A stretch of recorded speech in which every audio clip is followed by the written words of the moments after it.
चलिए बालको, अगला topic dependence of are. किसी भी कंडक्टर का रेजिस्टेंस किन फैक्टर्स पर डिपेंड करता है। सबसे पहली बात मटेरियल पर। सबसे पहली बात कि उस कंडक्टर का रेजिस्टेंस जो है उस कंडक्टर के मटेरियल पर डिपेंड करता है। मटेरियल बदल देने पर कॉपर, सिल्वर, एल्युमिनियम, आयरन, अलग अलग मटेरियल का कंडक्टर लेने पर उसका रेजिस्टेंस अलग अलग होता है। अभी हम लोगों ने पढ़ा है कि rho equal to R A by L, यह इक्वेशन पढ़ा है, और M by L E square tau, या इससे आर की value R equal to rho L by A equal to, उल्टा कर लिख दिया इसको मैंने, ठीक M by L E square tau, M L by L E square A tau. ये इक्वेशन हम लोगों ने पढ़ लिया है दोनों, rho equal to R A by L, M by L square tau, R equal to rho L by A, M L by L square tau. ये equation, इस इक्वेशन से डिफाइन हो रहा है कि रेजिस्टेंस मटेरियल पर डिपेंड करता है और लेंथ पर डिपेंड करता है, एरिया पर डिपेंड करता है। दूसरी बात कि अगर मेरे पास दो कंडक्टर हैं, दोनों की क्रॉस सेक्शन एरिया सेम है, बट इसकी L1 है, इसकी L2 है, इसका भी क्रॉस सेक्शन एरिया A है और इसका भी क्रॉस सेक्शन एरिया A है। क्रॉस सेक्शन एरिया को कांस्टेंट रखा है, लेंथ को बदला जा रहा है, यह भी रो है, यह भी रो है, दोनों एक ही मटेरियल के बने हुए हैं, यह भी कांस्टेंट हो गया, यह भी कांस्टेंट हो गया।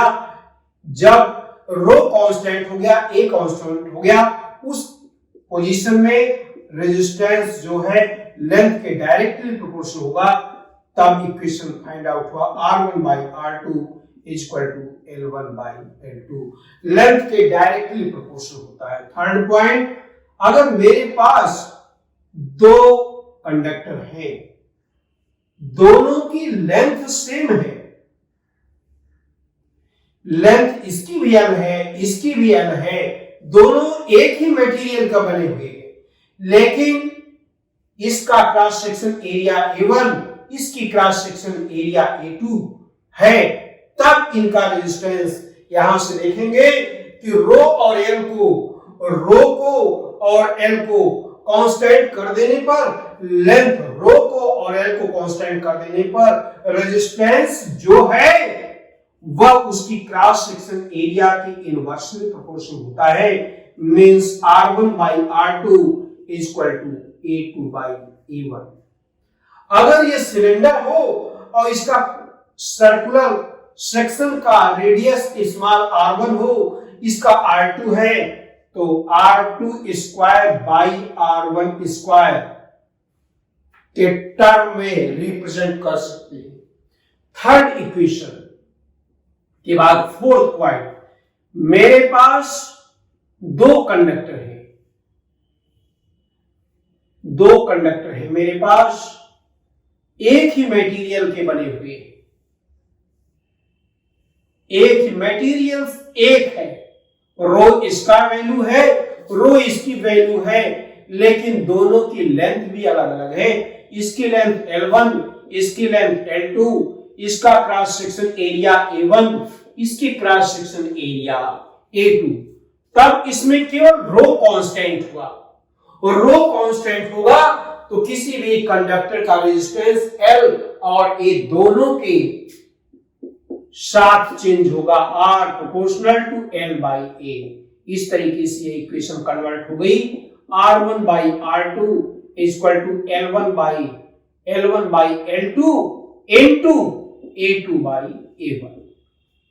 फिफ्थ पॉइंट पे बात करते हैं, मेरे पास एक कंडक्टर है, मोटा सा कंडक्टर है, L लेंथ है, एरिया A है, इसी को रो मटेरियल, इसका मटेरियल का स्पेसिफिक रेजिस्टेंस रो है, इसको मेल्ट करके इसको दूसरे फॉर्म में डायमेंशन बदल करके दूसरे रूप में चेंज करके वायर खींच दिया जाता है।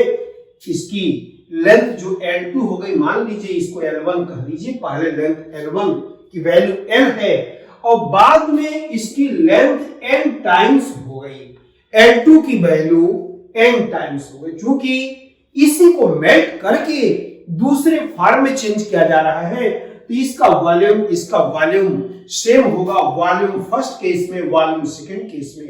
वोल्टेज मत समझिएगा, वॉल्यूम की बात की जा रही है,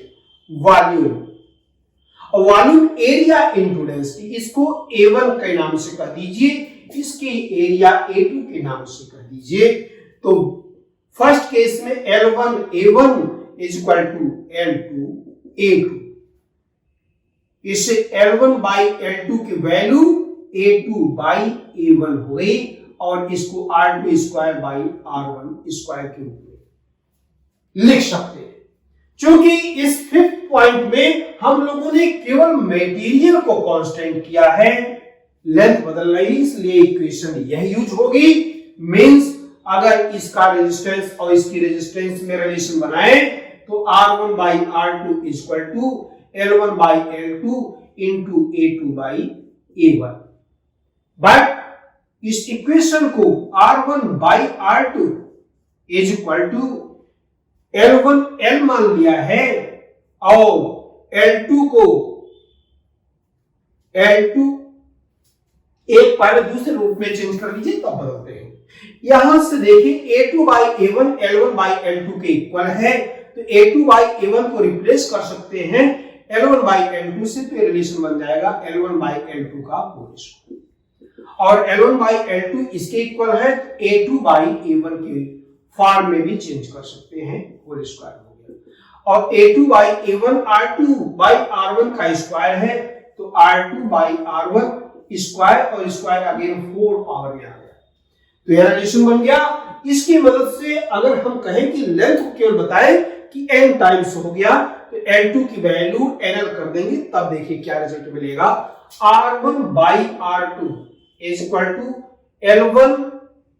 L1 की जगह L कर दीजिए और बाद में इसकी लेंथ n टाइम्स हो गई, होल स्क्वायर है, तो L कैंसिल आउट हो गया, means 1 by n square.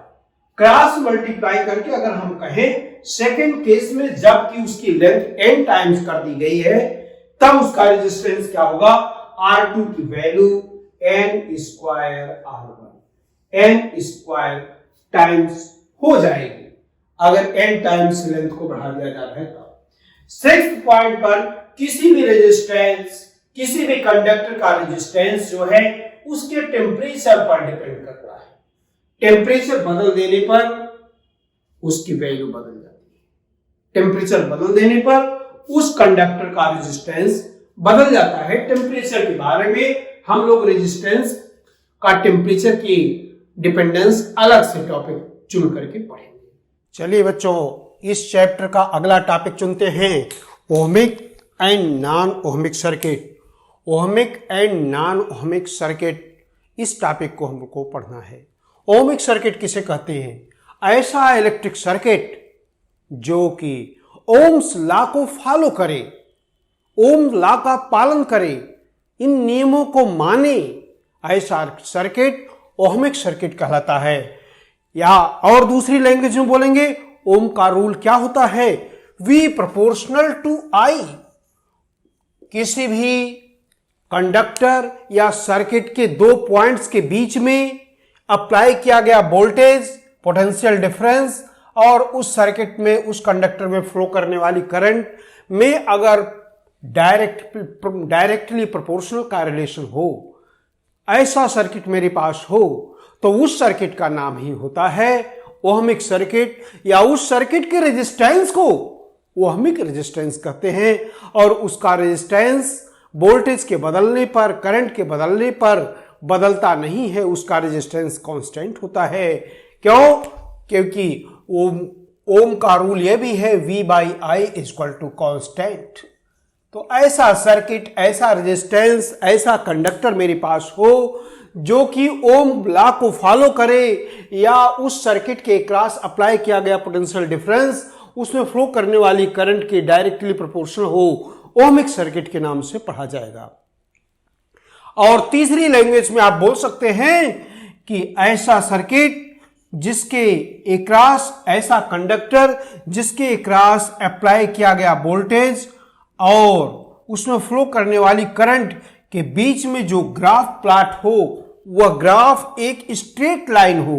Voltage को डबल करने पर करंट भी डबल हो जाए, वोल्टेज 3 टाइम्स कर देने पर करंट भी 3 टाइम्स हो जाए, या उसका रेजिस्टेंस कांस्टेंट हो, तो वह सर्किट ओहमिक सर्किट या उस सर्किट का, उस कंडक्टर का रेजिस्टेंस ओहमिक रेजिस्टेंस कहलाता है। यह रेजिस्टेंस कांस्टेंट होता है। प्रायः यह सर्किट कहां से मिलते हैं? मेटालिक सर्किट, प्योर मेटल के बने हुए सर्किट हो या एलॉय हो, कई मेटल्स का मिक्सचर बन जाए, तो जैसे नाइक्रोम, कॉन्स्टेंटन, मैंगनीन, हम लोगों ने उसका कंपोजिशन अभी पीछे वाले हेडिंग में पढ़ा हुआ है, तो यह सर्किट जो है ओहमिक सर्किट होते हैं। एग्जाम्पल के रूप में ओहमिक सर्किट कौन से होते हैं? इसका एग्जाम्पल क्या? मेटल का बना हुआ और एलॉय हो, एलॉय मिक्सचर मेटल्स के, तो ये सर्किट जो होते हैं ओहमिक सर्किट होते हैं। दूसरा टॉपिक नॉन ओहमिक सर्किट। ऐसा सर्किट, उल्टी बात बोल दीजिए, विपरीत अपोजिट कर दीजिए, जो सर्किट ओम के लॉ को फॉलो न करे, मींस इसके बीच जो V और I के बीच रिलेशन या प्रोपोर्शनलिटी का रिलेशन न रहे, वोल्टेज बहुत अधिक बढ़ाने पर करंट बहुत कम बढ़े, या वोल्टेज थोड़ा सा भी बढ़ा दे करंट ज्यादा बढ़ जाए, इस टाइप का सर्किट जो होता है, जो ओम लॉ को फॉलो नहीं करता है, नॉन ओहमिक सर्किट के नाम से पढ़ा जाएगा। उसके रेजिस्टेंस को नॉन ओहमिक सर्किट का रेजिस्टेंस कहेंगे, या चूंकि इसका रेजिस्टेंस अलग अलग वोल्टेज के लिए अलग अलग होता है, इसलिए इसका रेजिस्टेंस इंटरनल रेजिस्टेंस के नाम से पढ़िए, या डायनेमिक रेजिस्टेंस, क्योंकि बदलता रहता है अलग अलग वोल्टेज पर, अलग अलग पोटेंशियल डिफरेंस पर। इस सर्किट का, नॉन ओहमिक सर्किट का रेजिस्टेंस अलग अलग होता है, इसलिए डायनेमिक रेजिस्टेंस के नाम से इसके रेजिस्टेंस को पढ़ा जाता है। डायरेक्टली प्रोपोर्शनल नहीं होता है, V बाई I कांस्टेंट नहीं रहता है, रेजिस्टेंस कांस्टेंट नहीं होता है। इसके बीच में जो ग्राफ प्लॉट किया जाएगा, V और I के बीच में ग्राफ प्लॉट करोगे नॉन ओहमिक के लिए, तो वह स्ट्रेट लाइन के रूप में नहीं आता है। ऐसा सर्किट नॉन ओहमिक सर्किट, इसके रेजिस्टेंस को डायनेमिक रेजिस्टेंस और इंटरनल रेजिस्टेंस के नाम से पढ़ा जाएगा।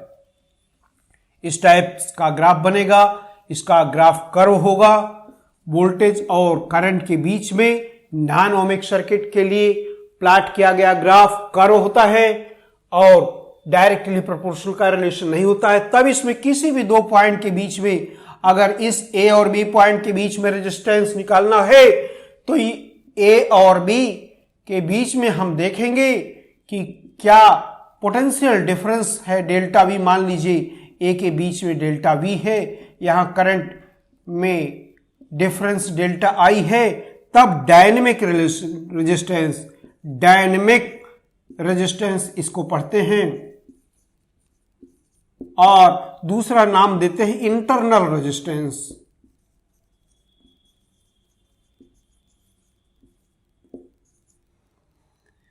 R small r equal to delta V upon delta I। ये कांस्टेंट नहीं होता है, अलग अलग पॉइंट्स पर अलग अलग होता है। अगर किसी पार्टिकुलर पॉइंट पर अगर हमको निकालना है, तो यहां पर टेंजेंट खींच देंगे। इस टेंजेंट का स्लोप जो होगा, वह स्लोप निकाल लेंगे delta V by delta I। Slope means gradient, उसका रेसिप्रोकल बना दोगे तो डायनेमिक रेजिस्टेंस पता चल जाएगा। इसका एग्जाम्पल क्या होता है? डायोड, ट्रायोड, जिसको बाद में स्टडी करेंगे आप, ट्रांजिस्टर, सेमीकंडक्टर में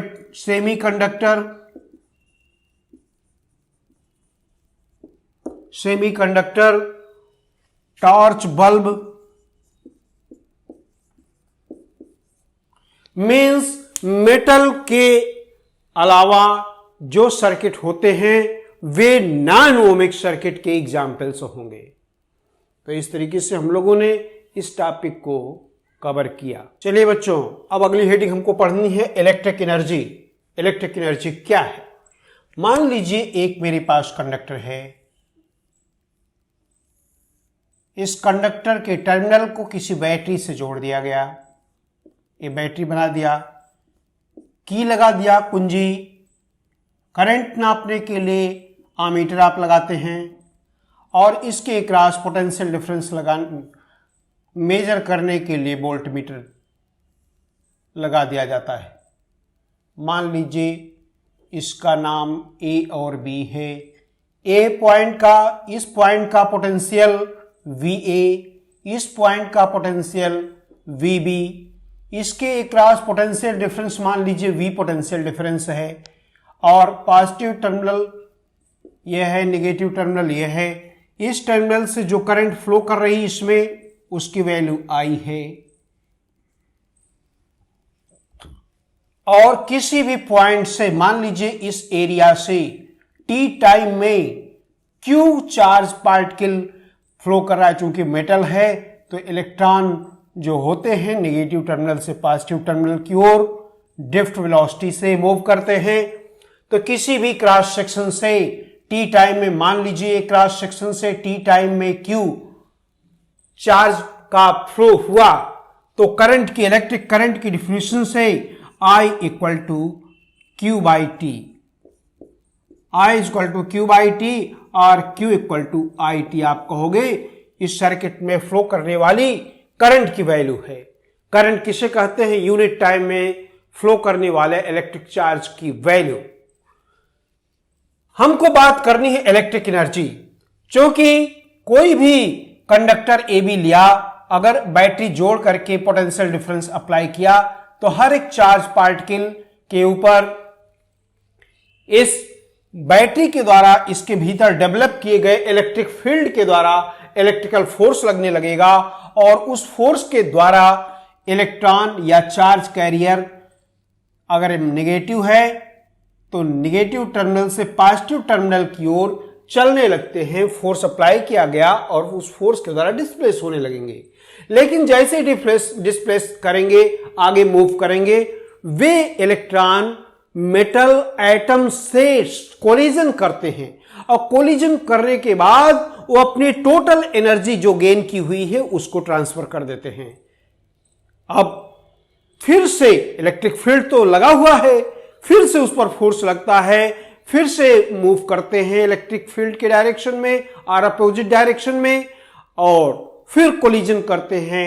यही फिनोमेना बार बार होती है। लेकिन एवरी कोलिजन के बाद इलेक्ट्रॉन की या चार्ज कैरियर की एनर्जी एक दूसरे को ट्रांसफर होती है। अगर मेटल है तो इलेक्ट्रॉन की एनर्जी मेटल एटम से टक्कर करने पर इसको मिल जाएगी, जिसके कारण इसकी मेटल एटम की एनर्जी बढ़ गई। एनर्जी बढ़ जाने से इस मेटल का टेम्परेचर बढ़ जाता है, मेटल गर्म हो जाता है, हॉटेड हो जाता है। ऐसा करने के लिए, इलेक्ट्रॉन को फ्लो करने के लिए बार बार बैटरी के द्वारा इसको एनर्जी मिलती है। तो बैटरी के द्वारा जो एनर्जी दी जाती है चार्ज पार्टिकल को फ्लो करने के लिए, पूरा चार्ज यहां से यहां तक इलेक्ट्रॉन को फ्लो करने के लिए बैटरी द्वारा खर्च की गई एनर्जी ही इलेक्ट्रिक एनर्जी कहलाती है। किसी भी सर्किट में हम इलेक्ट्रिक एनर्जी को कैसे डिफाइन करेंगे? किसी भी इलेक्ट्रिक सर्किट में किसी एक पॉइंट से दूसरे पॉइंट तक इलेक्ट्रिक चार्ज को फ्लो करने में सेल द्वारा, इलेक्ट्रिक सोर्स द्वारा, बैटरी द्वारा खर्च की गई एनर्जी ही इलेक्ट्रिक एनर्जी कहलाती है। क्योंकि हम लोग इलेक्ट्रिक पोटेंशियल डिफरेंस वाले हेडिंग में पढ़ चुके हैं। Potential difference V equal to W by Q. Q charge को एक पॉइंट से दूसरे पॉइंट तक फ्लो करने में वर्क ही, ये वर्क है, वर्क और उस चार्ज को का रेशियो उन दोनों पॉइंट का पोटेंशियल डिफरेंस कहलाता है। तो इससे अगर W की वैल्यू निकालें तो VQ हुआ। या इलेक्ट्रिक पोटेंशियल डिफरेंस की डिफिनीशन में हम लोगों ने पढ़ रखा है इलेक्ट्रिक फील्ड के भीतर क्यू चार्ज पार्टिकल को एक पॉइंट से दूसरे पॉइंट तक ले जाने में वर्क और उस चार्ज पार्टिकल के चार्ज का रेशियो, उन दोनों पॉइंट का पोटेंशियल डिफरेंस होता है। यहां वर्क, इलेक्ट्रिक चार्ज को फ्लो करने में सेल द्वारा यही वर्क किया जा रहा है। ये जो वर्क है कौन कर रहा है? इलेक्ट्रिक सेल जो है, सेल के अंदर केमिकल जो एनर्जी है उसी की बदौलत एनर्जी खर्च होकर के चार्ज पार्टिकल फ्लो कर रहे हैं, तो ये वर्क ही इलेक्ट्रिक एनर्जी है। तो अगर हम कहें electric energy,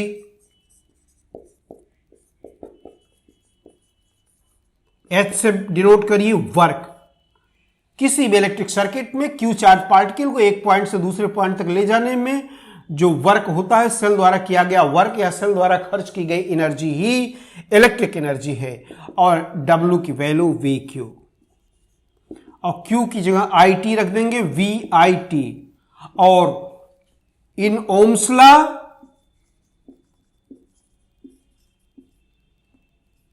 V equal to IR होता है। अगर V की जगह IR रख देंगे तो I स्क्वायर RT हो जाएगा, और I को अगर रिप्लेस करेंगे V बाई R से, I को रिप्लेस करेंगे V बाई R, तो यह बन जाएगा V square by R into T। तो इस तरीके से इलेक्ट्रिक एनर्जी का यह फॉर्मूला हुआ। इलेक्ट्रिक एनर्जी को की यूनिट जूल होती है और कैलोरी होती है। 1 कैलोरी इक्वल टू 4.18, अराउंड में 4.2 लिख सकते हो जूल। हीट एनर्जी की ये कैलोरी और kilo calorie, M K system में हीट एनर्जी की यूनिट किलो कैलोरी होती है। 1 kilo calorie is equal to 4.2 into 10 to power 3 joule. तो हीट इलेक्ट्रिक एनर्जी क्या है? इलेक्ट्रिक सर्किट में किसी भी दो पॉइंट के बीच में इलेक्ट्रिक चार्ज को फ्लो करने में सेल द्वारा खर्च की गई एनर्जी का नाम इलेक्ट्रिक एनर्जी है। वर्क ही इलेक्ट्रिक एनर्जी है। वर्क की वैल्यू QIT रिप्लेस करते हुए हम लोगों ने इसका फार्मूला और डेफिनेशन बहुत अच्छी तरीके से पढ़ा है। अब इलेक्ट्रिक पावर, इलेक्ट्रिक पावर क्या होता है? पावर किसी भी कंडक्टर में, किसी भी इलेक्ट्रिक सर्किट में, इलेक्ट्रिक सर्किट के किसी भी पार्टिकुलर पॉइंट के बीच में यूनिट टाइम में सेल द्वारा खर्च की गई एनर्जी लॉस या decay per unit time, energy loss per unit time ही इलेक्ट्रिक पावर है।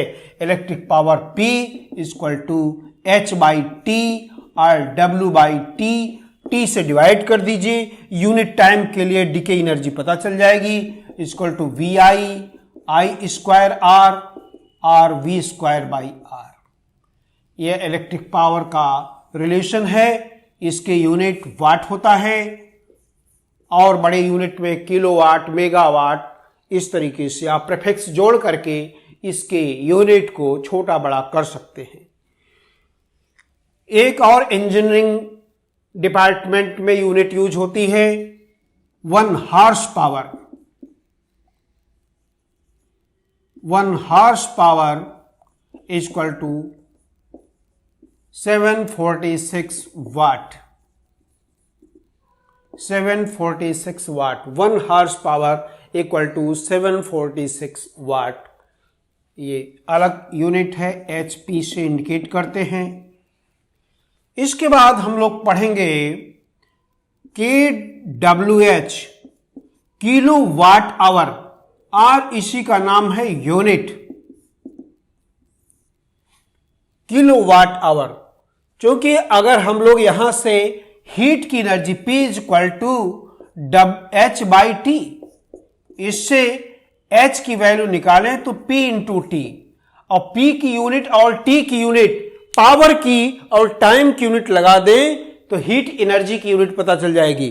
पावर की यूनिट वाट और किलोवाट हम यूज करें, अगर पावर की यूनिट किलोवाट यूज करें और टाइम की यूनिट आवर यूज करें, तब हीट एनर्जी की यूनिट किलो वाट आवर हो जाएगी। Kilo watt hour 1 kilo watt hour, 1 kilo watt hour ये किसकी यूनिट है? एनर्जी की यूनिट, हीट एनर्जी की यूनिट है। किलो वाट आवर किस को जूल में अगर कन्वर्ट करें तो देखिए 1 kilowatt, 1 kilowatt into 1 hour, 1 kilowatt 1000 watt. और इस आवर को अगर सेकेंड में कन्वर्ट करें 3600 second, means 3.6 into 10 to power 6 watt second, watt second. और इसी का नाम जूल है, 3.6 इंटू 10 टू पावर 6 जूल। इसी को यूनिट 1 किलोवाट आवर को ही और इसी को यूनिट भी बोलते हैं। 1 unit equal to 3.6 number of unit, number of unit, number of unit. अगर मेरे पास कोई कंडक्टर है, उस कंडक्टर में जो एनर्जी डिके हो रही है, डिस्ट्रॉय हो रही है, खर्च हो रही है 1 आवर में 1 किलोवाट, या कह दीजिए मेरे पास कोई बल्ब है, कोई इलेक्ट्रिक एपरेटस है जो कि 1 किलोवाट आवर पावर वाला है, 1 किलोवाट पावर का एपरेटस है, 1 किलोवाट, और उसको 1 घंटे तक यूज किया जाए तो उस कंपोनेंट में जो एनर्जी डिके होगी उसी का नाम 1 यूनिट होगा। 1 किलोवाट का एपरेटस में 1 आवर तक इलेक्ट्रिक एनर्जी खर्च की जाए तो लॉस हुई एनर्जी की वैल्यू 1 यूनिट। और इसको कैसे निकालेंगे? 1 kilowatt hour equal to wattage into hour by 1000, ऐसा लिख दीजिए। वाट को 1000 से डिवाइड कर दिया, किलोवाट में कन्वर्ट हो गया, आवर से मल्टीप्लाई करके 1 किलोवाट, तो नंबर ऑफ यूनिट इस तरीके से कैलकुलेट करें। चलिए बच्चों, आज हम लोगों का टॉपिक है पढ़ने का कॉम्बिनेशन ऑफ रेजिस्टेंसेज। बहुत से मेरे पास रेजिस्टेंस हैं, उनको कंबाइन करके एक रिजल्टेंट वैल्यू फाइंड करनी है। वो रिजल्टेंट वैल्यू जो इंडिविजुअल रेजिस्टेंस हैं उनसे कम भी हो सकती है, ज़्यादा भी हो सकती है। वह उन रेजिस्टेंसों को कनेक्ट करने के टाइप्स पर डिपेंड करेगा। तो बहुत से रेजिस्टेंस को कनेक्ट करके एक रिजल्टेंट वैल्यू फाइंड आउट करनी है। रेजिस्टेंस को कनेक्ट करने के 2 तरीके होते हैं। पहला मेथड है in series, combination in series, combination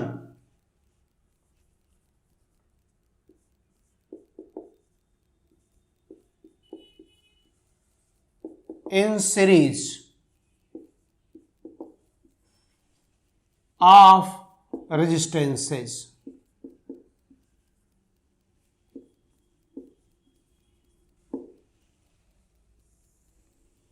सबसे पहली बात पता होना चाहिए कि सीरीज में कॉम्बिनेशन को हम कैसे पहचानेंगे कि यह कॉम्बिनेशन सीरीज का है।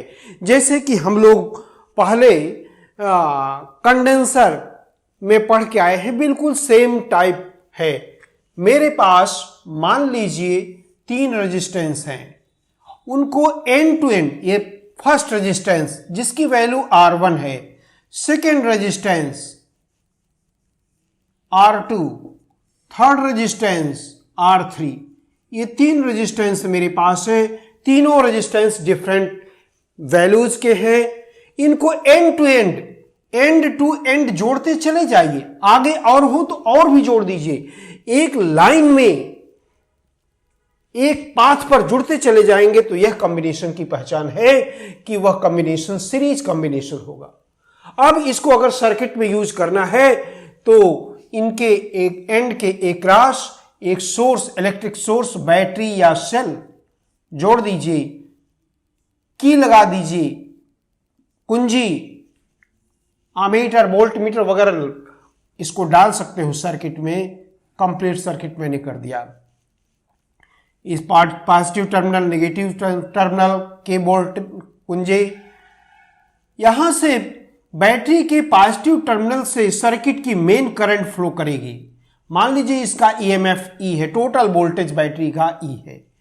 ये सर्किट में मेन करंट है, मेन करंट आएगी तो सीरीज में जुड़े हुए सभी रेजिस्टेंस में करंट सेम होती है।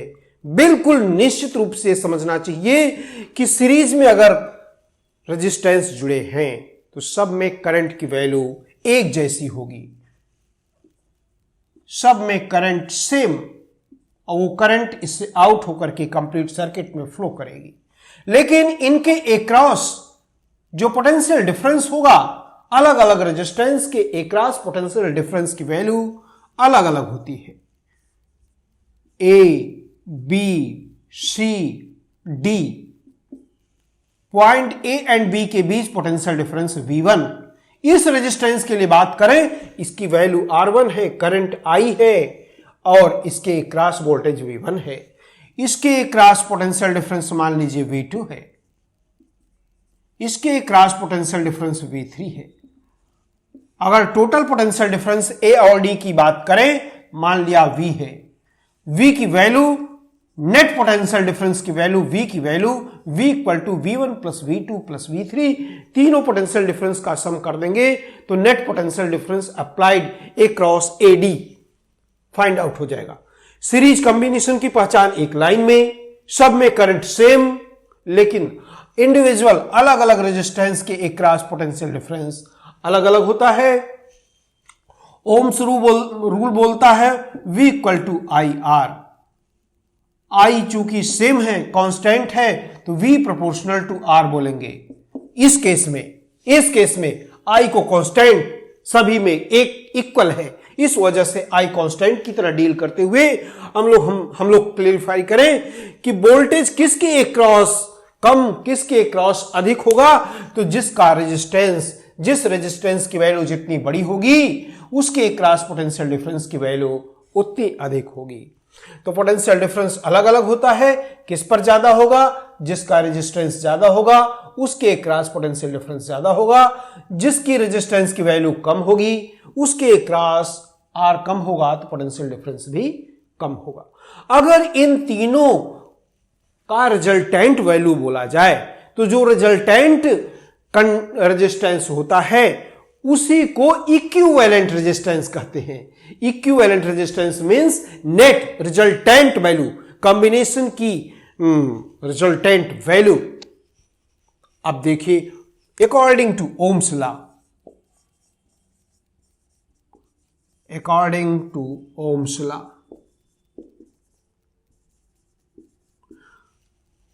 ओम्स लॉ VIR इन तीनों फिजिकल क्वांटिटीज में रिलेशन बोलता है। फर्स्ट के लिए अगर बोले हम कि फर्स्ट रेजिस्टेंस के लिए रिलेशन बनाइए तो V की जगह हो जाएगा V1 I सेम है, V equal to IR1 relation first. Second resistance के लिए कहे रिलेशन लिखिए तो आप रिलेशन लिखेंगे V2 equal to IR2 second relation. Third resistance के लिए अगर कहे रिलेशन बनाइए तो आप कहेंगे V3 इक्वल टू IR3। अब हम कहें कि टोटल वोल्टेज किसके इक्वल है, तो आपने अभी डिस्कशन किया कि total voltage V equal to V1 plus V2 plus V3। V क्या चीज है, नेट वोल्टेज। नेट वोल्टेज अगर इन तीनों को हटा करके एक सिंगल रेजिस्टेंस, इन तीनों की जगह एक रेजिस्टेंस यूज किया जाए और यही बैटरी लगा दी जाए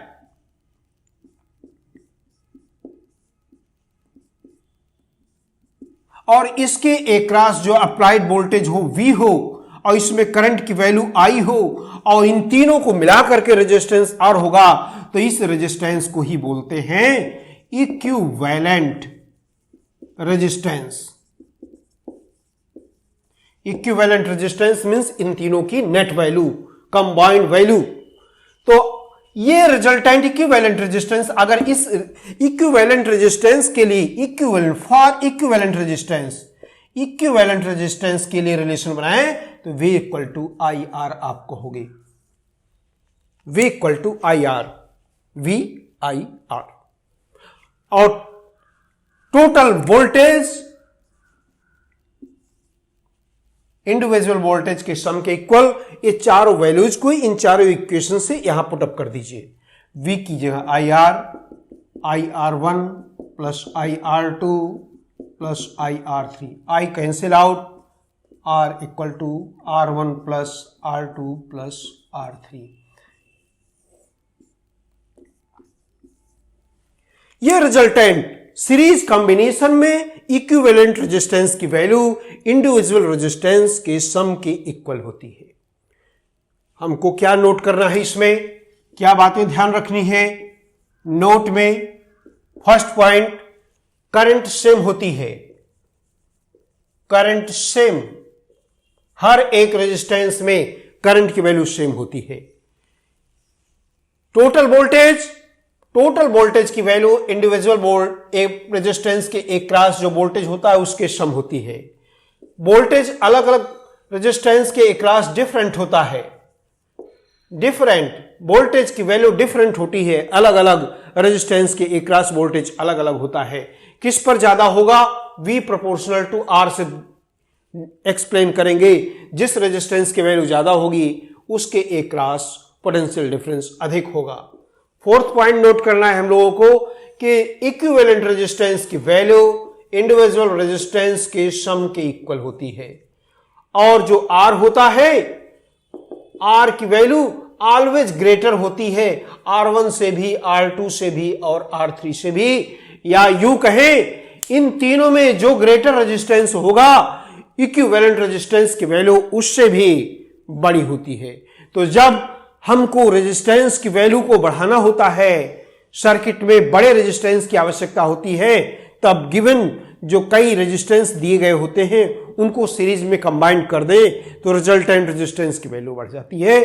तो इस तरीके से ये सीरीज कॉम्बिनेशन का हम लोगों ने विधिवत अच्छी तरीके से स्टडी किया। सेकेंड टाइप का कॉम्बिनेशन जो होता है वो पैरेलल कॉम्बिनेशन होता है। तो अब लोग हम सेकेंड पॉइंट पढ़ रहे हैं, combination in parallel of resistances. Parallel combination की पहचान क्या है? जितने भी मुझको रेजिस्टेंस दिए गए हैं जिनको की कंबाइन करना है, उनको उनके एक एंड को एक पॉइंट से और दूसरे एंड को एक दूसरे पार्टिकुलर पॉइंट से जोड़ देंगे। मान लीजिए मेरे पास 3 रेजिस्टेंस हैं। फर्स्ट रेजिस्टेंस जिसकी वैल्यू R1 है, सेकेंड रेजिस्टेंस इसकी वैल्यू R2 है, थर्ड रेजिस्टेंस इसकी वैल्यू R3 है। 3 गिवन रेजिस्टेंस है, इनके फर्स्ट एंड है, सेकेंड एंड इस साइड में है।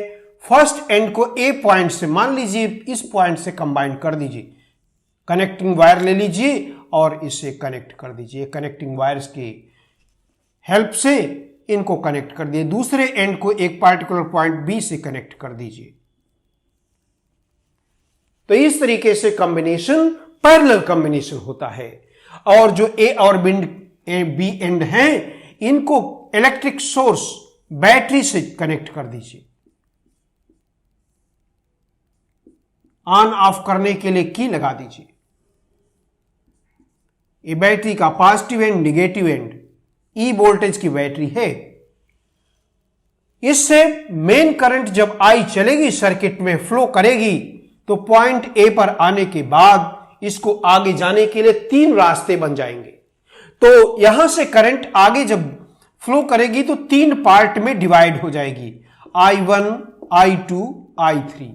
चूंकि यही करंट 3 पार्ट में डिवाइड हुई है इसलिए इन तीनों करंट का सम मेन करंट के इक्वल होगा।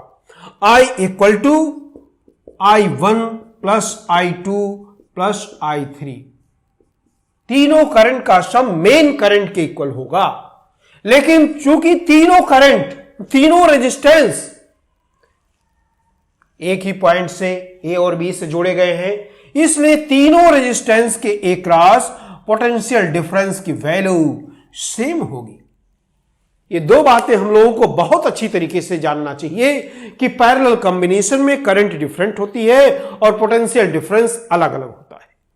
पैरेलल कॉम्बिनेशन में तीनों में करंट की वैल्यू अलग अलग होती है लेकिन तीनों के अक्रॉस पोटेंशियल डिफरेंस सेम होता है। अब इन तीनों रेजिस्टेंस की जो रिजल्टेंट, तीनों रेजिस्टेंस का जो रिजल्टेंट वैल्यू आएगी वही इक्विवेलेंट रेजिस्टेंस होता है। हम लोग अभी डिस्कशन किए हैं, अगर तीनों को हटा करके एक इक्विवेलेंट रेजिस्टेंस जो तीनों मिलके काम कर रहे थे अकेला वो काम करे, इतना बड़ा रेजिस्टेंस लगा दे, तो यही रेजिस्टेंस इक्विवेलेंट रेजिस्टेंस होता है। अब यही बैटरी जोड़ दिया, की लगा दिया, कंप्लीट सर्किट बना दिया, यहां से करंट आई फ्लो कर रही है, इसमें मेन करंट आई आएगी, आई इसे बाहर निकलेगी आई, और इसके क्रॉस वोल्टेज भी वी होगा। ये इक्विवेलेंट रेजिस्टेंस का फिगर है। ये इंडिविजुअल अलग अलग तीनों रेजिस्टेंस, 3 से ज्यादा होते तो 3 से ज्यादा, इसी तरीके से हम लोग कंबाइन कर लेते। By Ohm's law, Ohm's law के द्वारा अगर V I R में रिलेशन बनाए तो V equal to I R होता है। इससे I की value V by R. First resistance के लिए अगर रिलेशन बनाना है तो पहले में I की वैल्यू I1 है, V सेम है, R की वैल्यू R1 है। सेकेंड रिलेशन बन गया। सेकेंड रेजिस्टेंस के लिए अगर यही रिलेशन तीनों फिजिकल क्वांटिटी में रिलेशन बनाना है तो सेकेंड रेजिस्टेंस के लिए I equal to V by R2। Number third resistance जो आपके पास है उसके लिए रिलेशन बनाना है I3 equal to V by R3।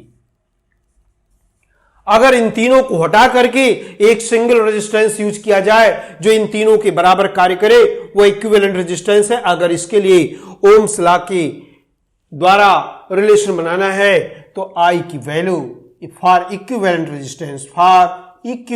Resistance I equal to V by R। यह फिफ्थ रिलेशन बन गया। इन तीनों रिलेशन की वैल्यूज को इक्वेशन 1 में पुटअप करके देखिए, आपको रिजल्ट मिल जाएगा। I की जगह V by R1 plus V by R2 plus V by R3। V cancel out, 1 by R equal to 1 by R1 plus 1 by R2 plus 1 by R3। यह parallel combination का resultant formula मिल गया। इस study में हमको क्या note करना है? नोट, अगर बहुत से रेजिस्टेंस पैरेलल कॉम्बिनेशन में हैं तो सबके अक्रॉस पोटेंशियल डिफरेंस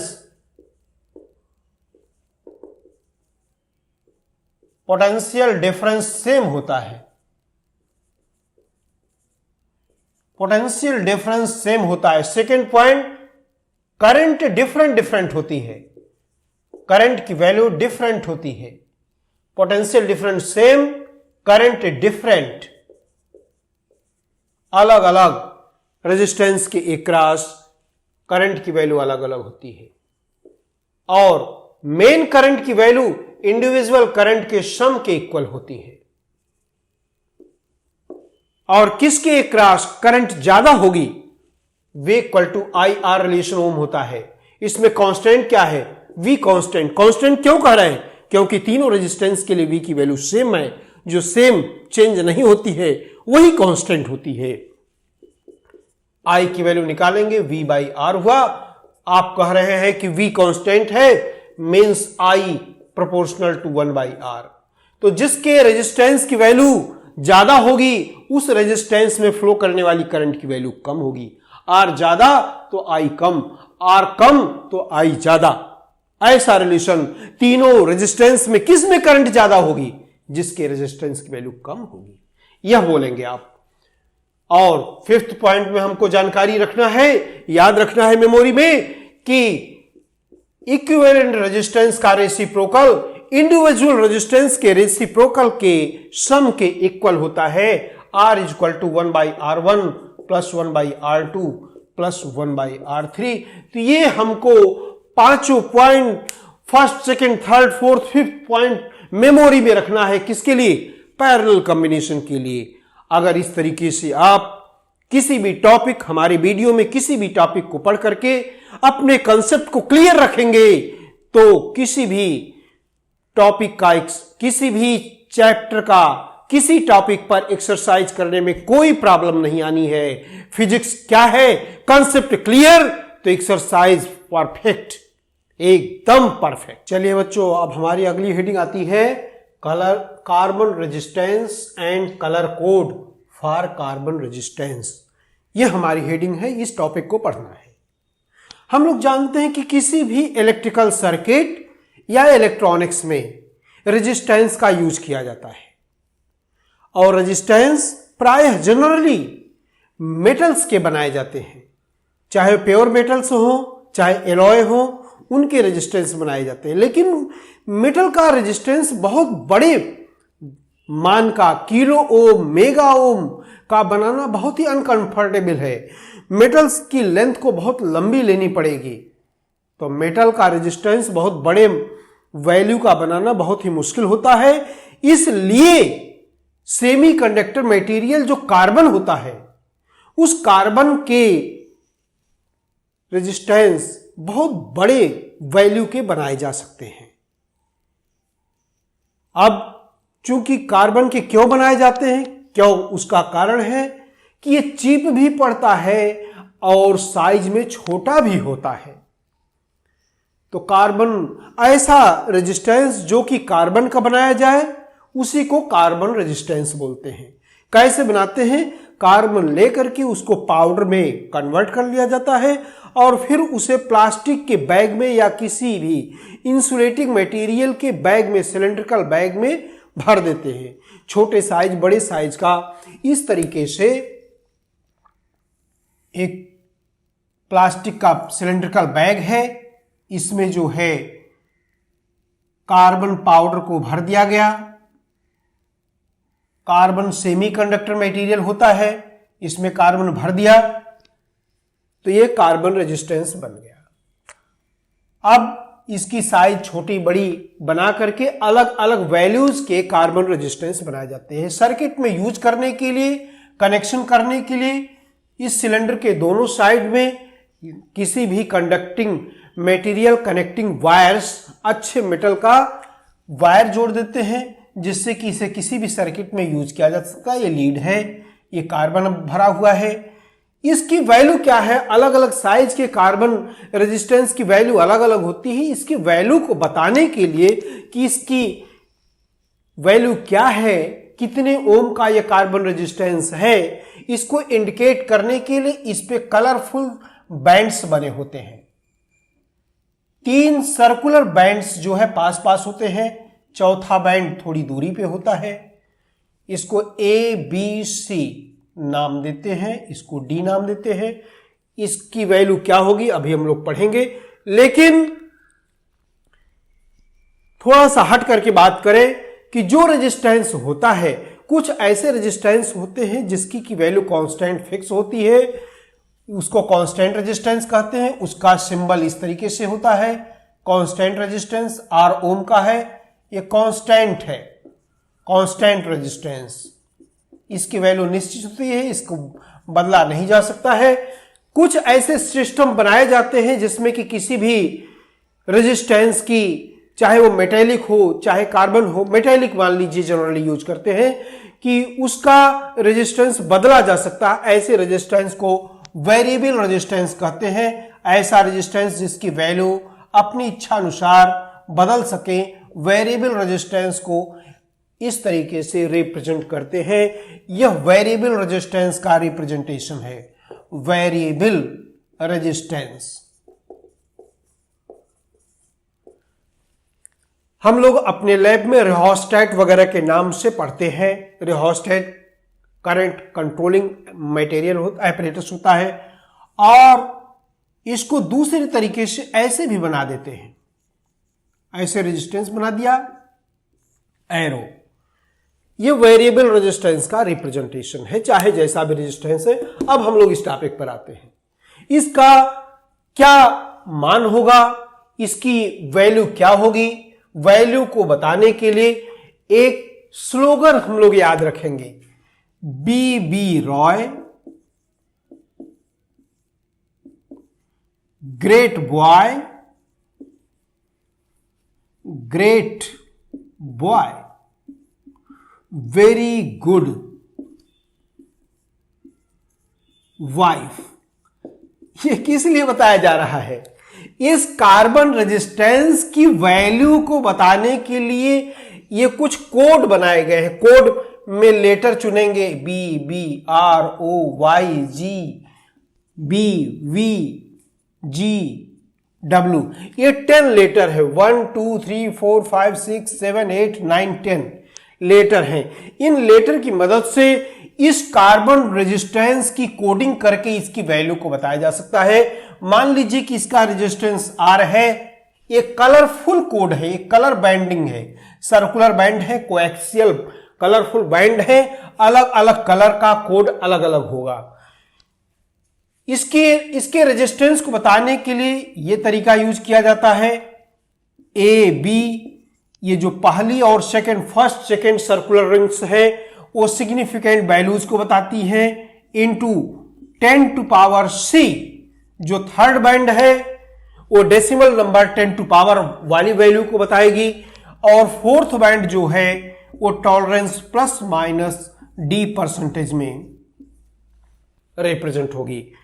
ये टॉलरेंस मींस इसमें एरर क्या है, यह एरर की वैल्यू को बताएगी फोर्थ बैंड।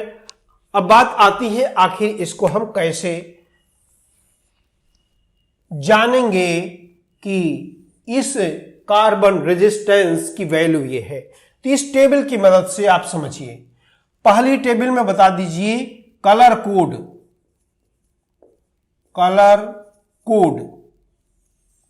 कलर कोड हम लोग लिखेंगे, ये जो यहां से लिखा गया, B Roy, great boy, very good wife. यहां नेम ऑफ कलर बता दीजिए, नेम ऑफ कलर। अगर ये पहला बैंड है black, BLH black, brown, red colour के नाम orange, yellow, green, blue, violet, grey, white.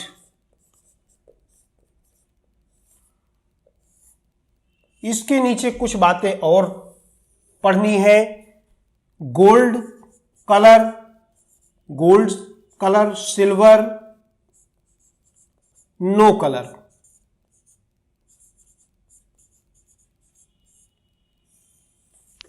इस टेबल को हम लोग समझ जाएंगे तो पूरी कथा हो जाएगी।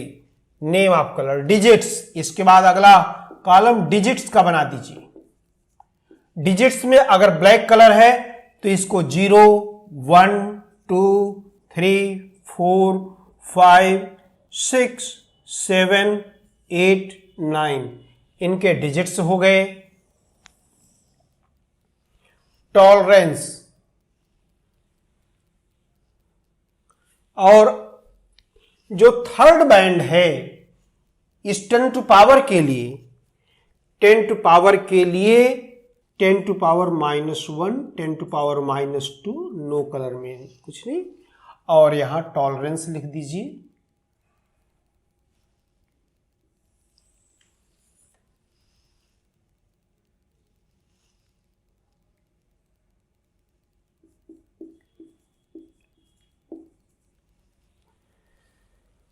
%, 10%, 20%।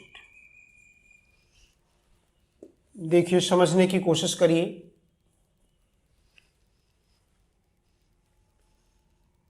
यहां डेसिमल नंबर है, डेसिमल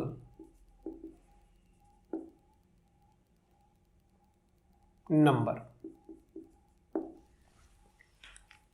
अब जैसे मैंने कह दिया कि इसकी वैल्यू 27 इंटू 10⁻³ प्लस माइनस 5%, ये कैसे मैंने किसी भी कार्बन रेजिस्टेंस की वैल्यू लिख दिया।